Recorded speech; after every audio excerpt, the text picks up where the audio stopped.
Hello అందరికీ. ఈరోజు దేవి నవరాత్రుల ప్రసాదాల వీడియోస్లో 6th ప్రసాదం చెప్తున్నాను. సో ఈరోజు నేను కొబ్బరి అన్నం చేస్తున్నాను అనమాట. సో దీనికోసం మనం ఫస్ట్గా అన్నం పొడి పొడిగా ఉండేలా ఉడికించుకొని పక్కన ఆరబెట్టుకొని ఉంచుకోవాలన్నమాట. పులిహోరకి ఆరబెడతారు కదా అలా. సో అది అలా చేస్తున్న తర్వాత ఇంకొక ప్యాన్లో మనం కొంచెం నెయ్యి కానీ నూనె కానీ తీసుకొని అది వేడయ్యాక దాంట్లో కొంచెం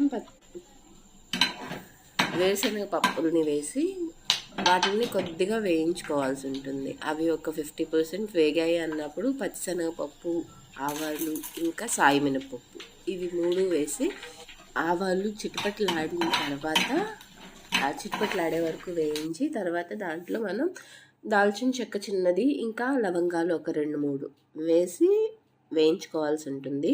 కాకపోతే ఇష్టం లేని వాళ్ళు వేయకపోయినా ప్రాబ్లం లేదు, వేస్తే కొంచెం టేస్ట్ ఎక్కువ వస్తుందని వేస్తారు. ఇంకా తర్వాత జీడిపప్పు వేసి వేయించుకోవాలి. జీడిపప్పు కూడా వేగిన తర్వాత మనం దాంట్లో పచ్చిమిర్చి వేయాల్సి ఉంటుంది.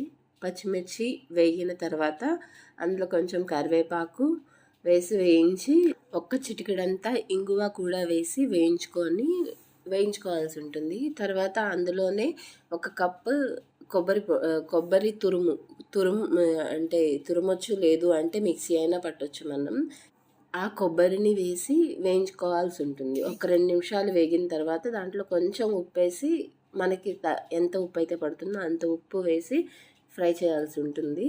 ఇంకా లాస్ట్లో రైస్ వేసి కలిపి ఒక 2-3 నిమిషాలు వేయించాల్సి ఉంటుంది.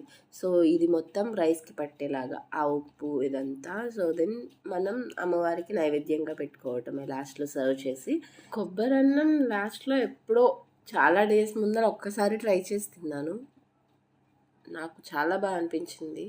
సో అమ్మవారికి కూడా 2nd డే ప్రసాదంలో కొబ్బరి అన్నం పెడతారనమాట మన దుర్గామాత టెంపుల్లో. సో అలాగనే చేసాం. మీకు టైం కుదిరితే ఒకసారి ట్రై చేయండి. ఇది ఓన్లీ ప్రసాదం కిందే కాదు, మనం జనరల్గా కూడా చేసుకోవచ్చు. బ్రేక్ఫాస్ట్ ఏదైనా సింపుల్గా అండ్ క్విక్గా అయిపోవాలి అంటే ఇది చేసేయచ్చు అనమాట. కొబ్బరి జనరల్గా అందరి ఇళ్ళల్లో ఉంటుంది కదా, సో అలా.